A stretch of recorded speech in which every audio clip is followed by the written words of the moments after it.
Like it's not super like Did you just say only 130 proof? No, 103. 103.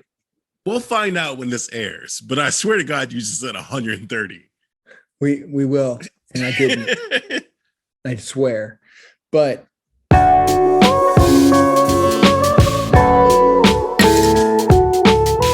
all right, what's up, everybody? Welcome back. This is Whiskey Happens. I'm Garrett Johnson. I'm Travis Martin. In this episode, as you can tell by the thumbnail, we're talking about High West whiskey double rye. Now, before we get into this, I do want to say I have had this before. I was with my man Steve Shepherd, and we cracked it open.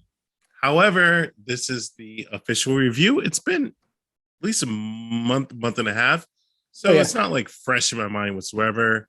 Definitely not going into this with any bias other than it's a fucking rye. It's not just a rye, it's a double rye, which is even better. And but before we get into it and before we start talking about it, just to give you guys a little housekeeping, little things we want to do. Smash the subscribe button, hit the like, do all the things to help us keep producing these videos. But on top of that, if you haven't checked out our website, go check out our website. We recently had the July tasting here in Dallas at my house. And it was awesome. It was a lot of fun. Had a bunch of guys over. We did a really great tasting. We went through the years of bourbon, which was really cool. But to get into that and to be able to have opportunities to do things like that, you have to join our barrel club. So go to our website. It'll prompt you to join the barrel club. All you got to do is give us your email. That just helps us be able to send you content like that. We're not going to spam you. We're not going to send you a bunch of stuff, maybe one email a month, but it also gives you the opportunity to get into events here in Dallas and also in DC. So, I hope you guys enjoy that. Garrett, let's get into this one. All right. So this, nice pop. Yeah. I was trying to remember. I believe a great friend of the show, Spooky, was the one that cultivated this for us. Yes. And if I'm wrong, I apologize to the person I've forgotten. It just seems as though Spooky, you've been a great friend to the show. We're gonna have you on pretty fucking soon. Very soon. And let's just get into the nose. Yeah, and before we do that, though, really cool about this limited release from High West. So High West, if you guys don't know, High West is out of Park City, Utah. Really cool distillery, really cool place. Been there, been in the distillery, loved it. Garrett and I are going to try to go back this year. That's hopefully. And hey, look, I'm wearing the hat. I didn't even think about it. Boom. But this one was finished in a brandy barrel for about 1.5 years. So just for curiosity's sake, are you 1888886? That's what I was just looking at. Yes, I am. Okay. So we have same barrel, similar bottles. Right off the top, it's clove heavy for me. Yeah, super clove. I even say a little bit of mint. But see, I have never. Yeah, mint. Guys, have you ever in the comments below? If you've ever used one of these, let me know. This is the first time I'm using it. I don't know if I like it or dislike it or like it yet. Just disclaimer there. Unfortunately, I spent a lot of time at Radford University, so I'm going to preface this with saying hippie notes. I don't know. What's that fucking incense, everyone? Napa Chung or Chung? Nag Chamba. And I have it in my own house already still. Yes. Fucking love it. Still love it to this day. And I'm not a hippie, but I love it. That's what this is reminding me of. Freshman year of college. Yeah, it's super herbal. It's an herbal. This is an herbal effervescent smell. Oh, wait. I was going into the taste. I'm sorry. Let's go in.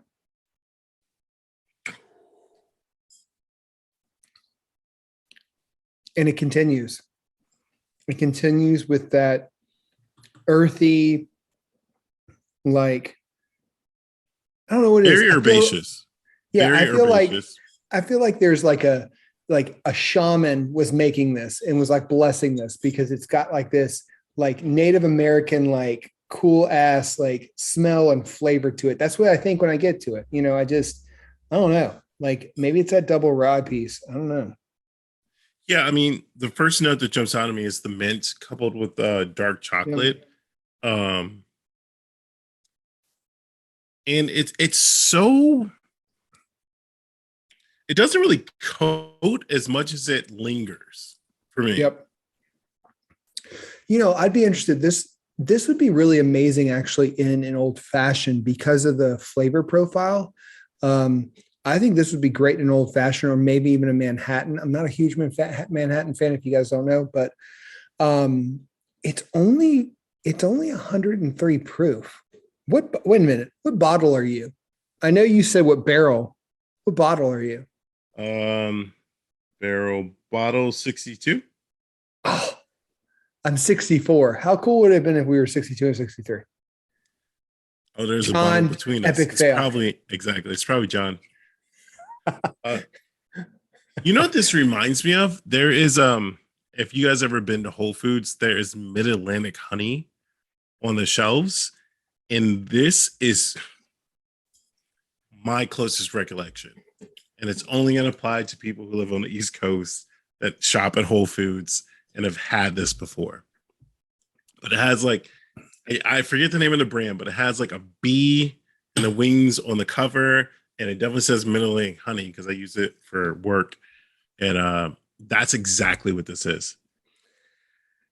And it's for double rye. It's not spicy as it is No.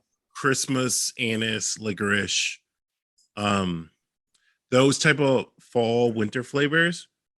Yeah. I mean, it's definitely not bad. Like, it's not a true rye, which at a high west being a double rye, I definitely thought we would get more of like that willet type rye You want it in flavor. a pot still? No, not like a pot, still like, like willet, like this willet. Oh, okay.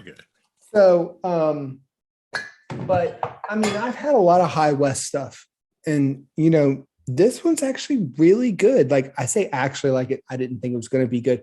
I like high west, but there's definitely a lingering factor of like a floral honey, like you said. Yeah. And those are they're out there, and that's the best way to describe it. If you like floral honey, this is up there for you.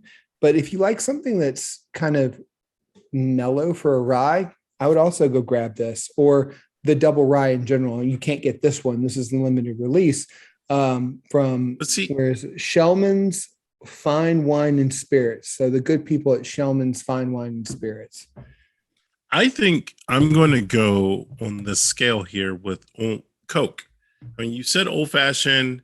I think that the complexity of this drink will hold up in a mixed drink, whatever that mixed drink is. Yeah. For our show, we'll go Coke. However, if you are what I would imagine a true aficionado of rye, this could also be a neat and just a sipper. If you're just hanging out, smoking a cigar, watching your kid mow the lawn because they need that, I really think that this could be that. Add some water to it. It changes. It's like a it's like honeysuckle. Honeysuckle. Sorry, not sickle. Honeysuckle. That's exactly what it tastes like now to me. I'll go for a honeysuckle. Okay. There's more. Well, the nose I was doesn't say change. it's more of a honey note, but followed heavily by a grass note. Yeah, the nose to me doesn't change a ton, but the flavor does. Okay. That's interesting. For sure. I get blackberry on the front end, and then it finishes with like a smooth honey, not even a wildflower honey, but like maybe orange blossom honey. And it's interesting that transformation. This was what proof? It's 51. Yeah, because it's 51.8 APV, so about 103. That really calms this down. Yeah. That's the reason why I was going to say, like, I can't say Coke because I think it would dissipate in Coke now because of just adding that little bit of water. I'm going to go rocks all day. This is, to me, this is something you could drink right now. It's 108 in Texas. I actually would drink this on the rocks outside. Not for too long because I'd pass out. Yeah, sure, But- sure. But yeah, rocks for me all day. All right, well, there you have it. Doesn't matter if you like it neat, on the rocks, or in a fucking Coke. Whiskey happens. Cheers. Cheers.